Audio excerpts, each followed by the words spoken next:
السلام علیکم ورحمۃ اللہ۔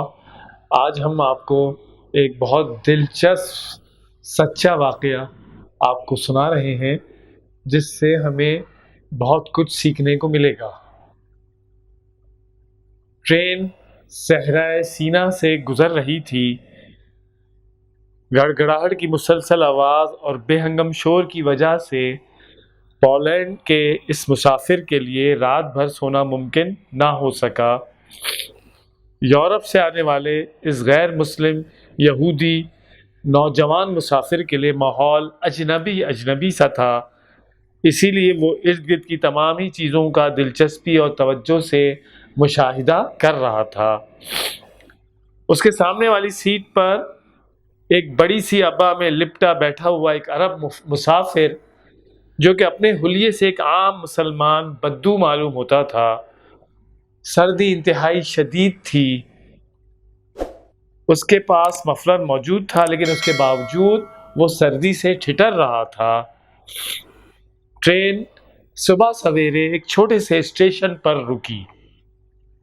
عرب مسافر نے اسٹیشن پر موجود چھوٹی سی دکان سے ایک روٹی خریدی اور اپنی جگہ پر بیٹھ کر اس نے روٹی کے 2 ٹکڑے کیے، ایک ٹکڑا اپنے پاس رکھا، دوسرا مسافر کی خدمت میں پیش کیا۔ اجنبی مسافر سے روٹی کا ٹکڑا لیتے ہوئے اس یہودی کو تردد سا ہوا، لیکن عرب مسلمان کی جانب سے اشاروں میں بار بار پہم اصرار کے بعد اس نے وہ روٹی کا ٹکڑا قبول کر لیا۔ قریب بیٹھے ہوئے ایک مسافر نے جب یہ معاملہ دیکھا تو اس نے رضاکارانہ طور پر ترجمانی کے فرائض انجام دیے اور دریافت کرنے پر اپنی ٹوٹی پھوٹی انگریزی میں مترجم نے عرب مسلمان کے بارے میں یہ بات بتائی کہ یہ مسافر کہتا ہے، یار مسلمان کہ تم بھی مسافر ہو اور ہم دونوں کا راستہ بھی ایک ہے، تم میری دعوت قبول کیوں نہیں کرتے؟ اجنبیت کی تمام دیواروں کے باوجود عرب مسافر کے اصرار پر پولینڈ کے اس یہودی نے وہ روٹی کا ٹکڑا لیا اور کھانا شروع کر دیا۔ اس غیر مسلم مسافر پر، جو کہ ایک یہودی تھا، ایک عرب بدو کے اس اخلاق کا بہت گہرا اثر ہوا۔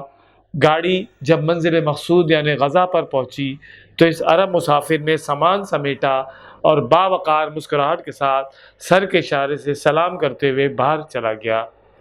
پلیٹ فارم پر استقبال کے لیے آنے والوں نے اس سے گرم جوشی سے مصافحہ کیا اور بہت سارے لوگ اس سے گلے ملے اور پھر وہ سب لوگ روانہ ہو گئے۔ اجنبی غیر مسلم مسافر اس عرب مسلمان کے اخلاق سے تو پہلے ہی متاثر ہو چکا تھا۔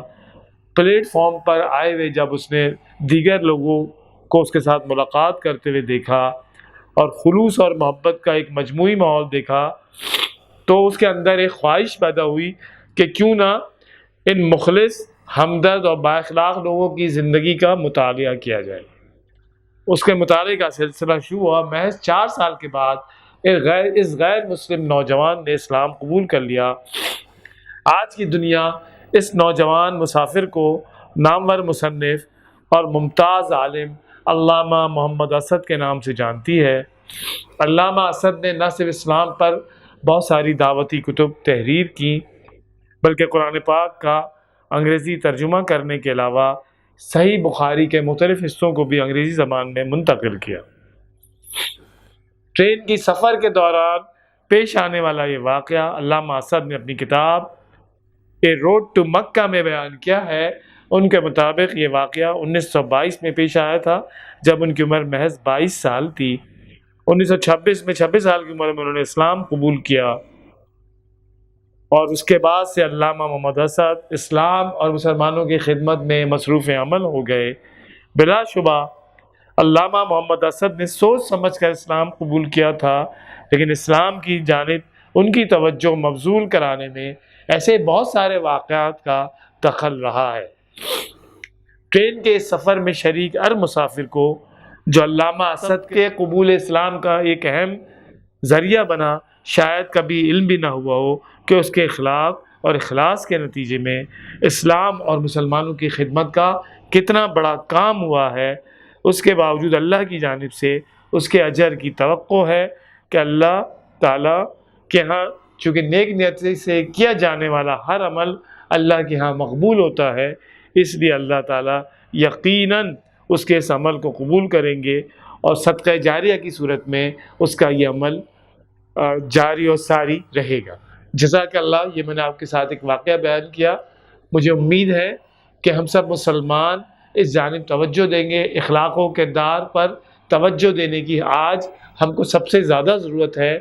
ہمارے گھروں کے مسائل، ہمارے آفیسز کے مسائل، ہمارے کاروباری دنیا کے مسائل آج اس وجہ سے ہیں کہ ہم نے اخلاق و کردار کو چھوڑ دیا اور ہم ایسی حرکتیں کر رہے ہیں جس کے نتیجے میں لوگ ہم سے قریب آنے کے بجائے دور ہو رہے ہیں، اور اسلام کا جو درست تصور ہے وہ ہم غیر مسلم دنیا کے سامنے پیش نہیں کر پا رہے ہیں۔ جزاک اللہ، بہت شکریہ، اللہ حافظ۔